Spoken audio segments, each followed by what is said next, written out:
How is it going, guys, and welcome back to the channel. Today we're going to be reviewing this 2006 Suzuki Boulevard C90T. Now, before we get into today's review, definitely be sure to leave a like, subscribe, click that bell icon to get notified every time that I do post a video. But hopping right into the technical specs of this 2006 Boulevard C90T.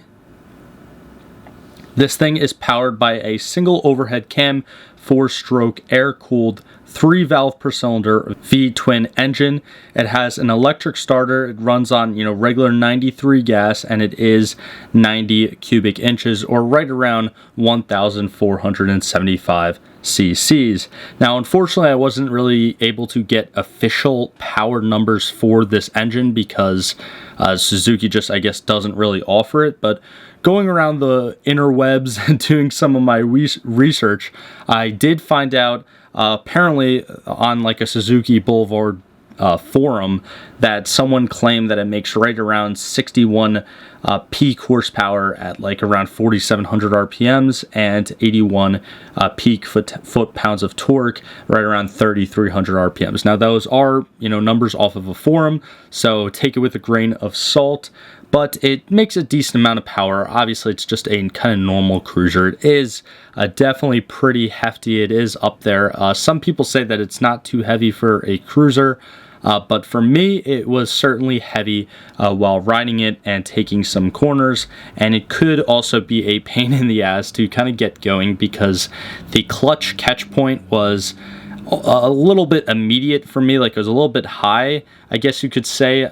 So that definitely did require some getting used to, but going into a tunnel here and hearing probably my favorite part of this bike, the exhaust, you can hear that I gave it a couple cracks going through that tunnel, and then I did have to readjust my GoPro because as you can see throughout this video, it was shaking quite a lot. I tried to also film a POV footage for this review, but unfortunately I was not really able to find a mounting position that will work. But getting back to the gears, this thing does have 5 different gears in it, and it is shaft driven, so that is very nice compared to like your typical chain driven bikes. And this bike is actually my father's, so also subscribe if you want to see more content with the Suzuki Boulevard C90T in the future. But some of the slight modifications that he has done to it since purchasing it is we do have the Cobra exhaust on it. So as you heard, it's pretty much like a straight pipe. It pops a lot. It sounds really nice. There's a lot of crackles, and it just has a great tone. There's also the Cobra highway bars, or crash bars, whatever you want to call them, on there. That's just, of course, for added safety because both my father and I are beginner riders. He also did put the Viking bags on the back, which you will see throughout this video. They are really nice. They come with their own keys and everything, so they lock. And here's actually the POV footage. You could tell that the GoPro was just tilted up. So obviously this is the only clip that I'm really going to be using in this video because it just didn't come out that good. But also he did put on aftermarket front lights as well as ground lights, which do look pretty good at night. And we did actually buy this bike without the fairings on it. So he did put the stock fairings kind of back on it because the dealership just gave us with the fairings with the purchase of the bike. He also did put a little cell phone holder and charger, which is a must for longer rides. But that's pretty much it. There's nothing really crazy about this bike. It's very simple, slightly modified, if you'd even count that at all. But moving on to the wheels and the tire setup on this bike, I know my dad did just put on a new white wall tires, which do look really nice, and also it was a safety concern because the old tires were just way too old. But on the front, you do have a 16-inch wheel, and in the rear there's a 15-inch wheel from factory, and the front tire specs are 150 by 80 R16s, and then the rear tire specs are 180 by 70 R15s. And for the front brakes, you have a dual hydraulic disc brake, and in the rear it's just a single hydraulic disc. The wheelbase of this bike is around 67 inches and 1700 millimeters long, and the fuel tank capacity is 3.7 gallons, or right around 14 liters. The fuel tank actually is also positioned underneath the driver's seat, which does offer a lower center of gravity, which some people, may like when riding. And then here, listening to that Cobra exhaust, again, it just sounds so good. I'm not really even in the throttle right now, but just accelerating a little bit.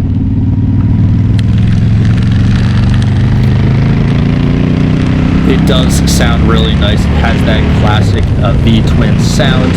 Nothing too crazy. I definitely much prefer like the scream of like a sport bike compared to something like this, but that's just my own personal preference. I know some people really love the sound of those cruisers. Now, for the main like pros and cons of this bike, at least for me, I'll start off with the pros, is that it actually does get a decent amount of fuel economy.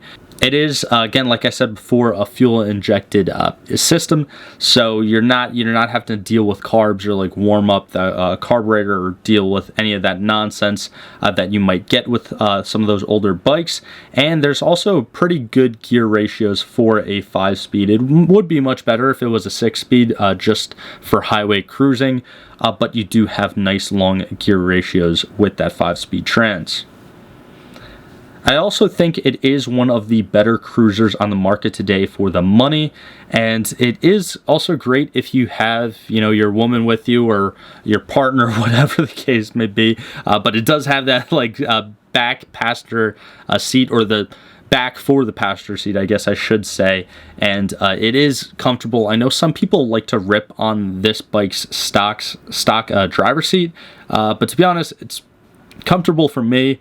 I guess if you have lower back issues, it might be bad, on really longer rides, but it is pretty hard to find a bike that is comfortable on like those super long rides. Now, the main cons, at least for me, is that it was a little bit too heavy for me.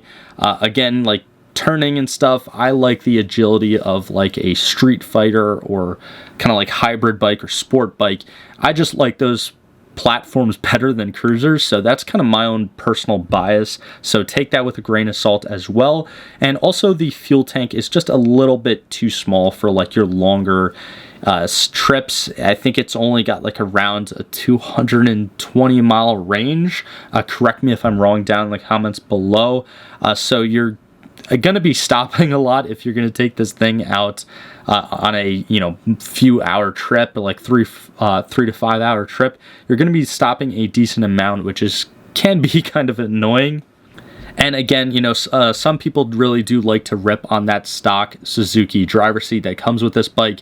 Again, for me, it was fine, but that is a common problem that a lot of people complain about on the forums that I just happen to come across. Also, I think this bike would be much better with a 6-speed trans instead of that 5-speed. Again, it does have nice long gear ratios for a 5-speed, but I just think for highway cruising and just getting a little bit better gas mileage, that 6-speed would be ideal. But that's essentially going to be it for today's review. That's pretty much all I wanted to say.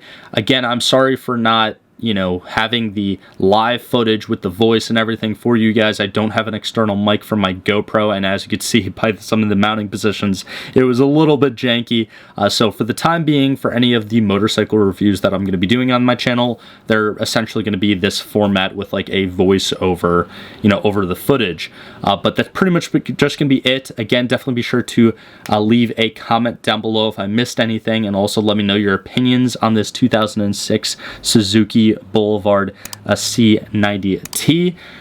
But like always, guys, I do really appreciate all the support as a smaller automotive YouTuber, and like always, I hope you guys have a fantastic day, and I will see you in the next one.